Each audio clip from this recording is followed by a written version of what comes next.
As a part of our crystal special, today we're going to be looking at what kind of crystals exist on this beautiful planet of ours.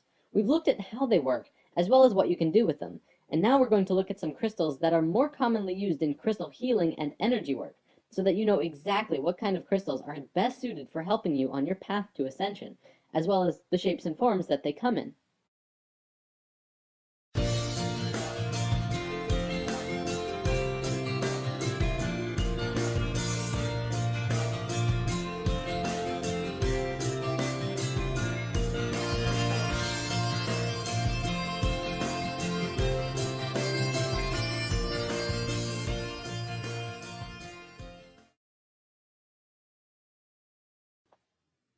Crystal fun fact for the day: almost all crystals grow in hexagons, which we know from sacred geometry is a very pure form that comes out of the flower of life.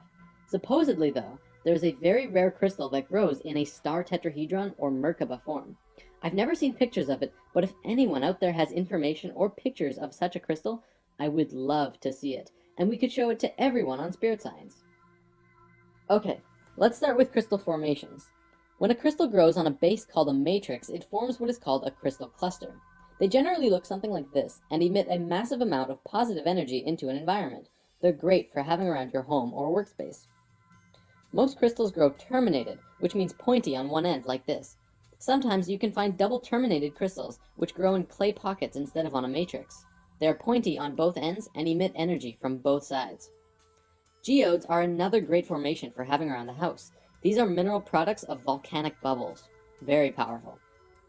Crystal spheres are crystals that have been contoured into a spherical configuration. This is one of the most powerful forms a crystal can take because it emits the same frequency in all directions. When held or worn, they purify and fill the gaps in the entire auric field. If you have a larger one, you can gaze into the crystal to help with the evaluation of a present situation or circumstance. If you've ever wondered where the legends about psychics with crystal balls came from, it actually has some substance behind it. Crystal eggs are similar to spheres, but are in an egg shape. These are great for meditation and used in reflexology, zone therapy, acupuncture, and shiatsu. It contains a harmonic balance of male and female energies. Crystal singing bowls are a crystal that has been fashioned into a bowl.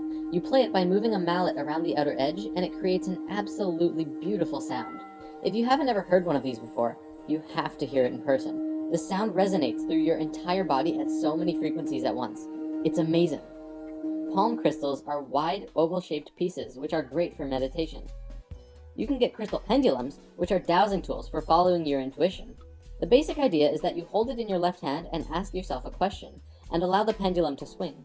Depending on the direction, if it swings or goes in circles, it gives you a yes or no answer. Try this one out for yourself. It's actually pretty cool on how it works.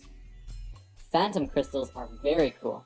These are crystals that grow over top of other crystals. So what you get is a crystal with an amazing crystal phantom in the middle. They're very beautiful, very powerful, and supposedly great for working with past life memories in meditation. A tumblestone is another word for what I call pocket stones. It's a piece of raw crystal that has been tumbled in a metal canister until it's nice and smooth, and feels like a pebble. Great for pockets and pillows. Wands are solid pieces that have been carved or smoothed into a wand shape, and sometimes have metal, wood, or other materials attached to it to design the wand. Wands are excellent for directing energy in healing work or making crystal grids. Okay, now let's look at some crystals themselves. We'll go over the basics, and also note that I'm providing a PDF of all of this crystal information, so that you can print it out and keep it in your wallet, so that you can have a handy, quick reference guide to crystals whenever you're out and about. I can't tell you how handy it is to have when you walk into a store like this. Agate is known as the Strength Stone. Courage and strength for body and mind. Facilitates perceptiveness and precision. Is grounding and energetic. Balances the yin and yang energies within the body. Aquamarine provides emotional and intellectual stability and clarity of the mind. Aids with self-expression, calms nerves, dispels intolerance, and helps banish fears and phobias. Amazonite aligns and balances the mental and etheric bodies, calms nerves, aids creative expression, and cuts through illusion, brings joy, clarity, and an understanding of universal love. Rose quartz is the stone of love. It balances, heals, and rejuvenates the emotions, cools hot tempers, clears stored anger, guilt, and jealousy, and encourages compassion and harmony. Calcite facilitates an awareness and understanding of nature, aids in the remembering of astral travel experiences, and alleviates fear. Carnelian aids concentration and memory, stimulates the inquisitiveness and dispels apathy, enhances attunement with the inner self. Lapis lazuli enhances awareness and intellect and enhances psychic abilities, helps overcome depression, aids creativeness and protection. Smoky quartz dispels negativity and releases emotional blocks, provides grounding and protects, as well as enhances channeling power. Clear quartz is the spirit battery, excellent for meditation, amplifies energy and thought, as well as dispels negativity, aids communication with every dimension. Amethyst is the peace stone, ideal for meditation and enhancing psychic abilities, a great calming influence, very protective and inspirational, radiates with divine love. Malachite aids intuitiveness and transformation, balances, clarifies the emotions, and clears the subconscious blocks and reduces stress. Sunstone dissolves negativity while grounding your root chakra and providing the energy of the sun in the palm of your hand, enhances the masculine nature, and is great for working on projects. Moonstone, on the other hand, stimulates confidence and balances the emotions, helps with intuitiveness and perception, enhances the feminine nature, and clears the auric field. Peridot inspires happiness. This one is great for making your days brighter, strengthens and regenerates the individual, and reduces anger and jealousy. Selenite is an excellent stone for pushing further spiritually. It stimulates the third eye and crown chakra, and provides clarity of the mind and expands one's awareness of the self and those around you. It is very intense, this crystal. And these giant crystal mines in Mexico are actually selenite. Just remember not to use it in water, as selenite does erode, and you'll be drinking little crystal bits, which probably isn't best for your digestive system.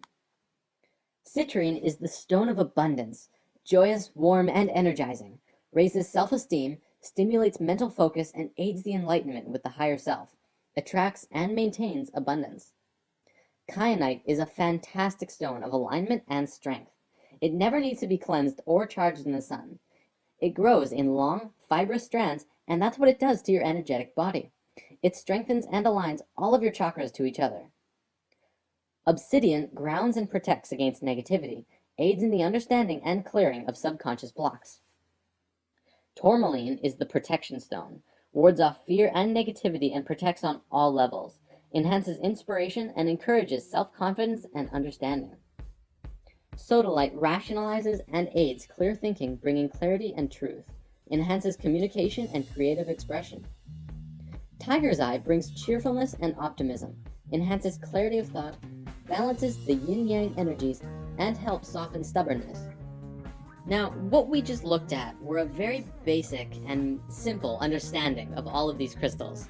If you really want to dive into each one, there are literally pages and pages of things that you can read about every individual crystal as well.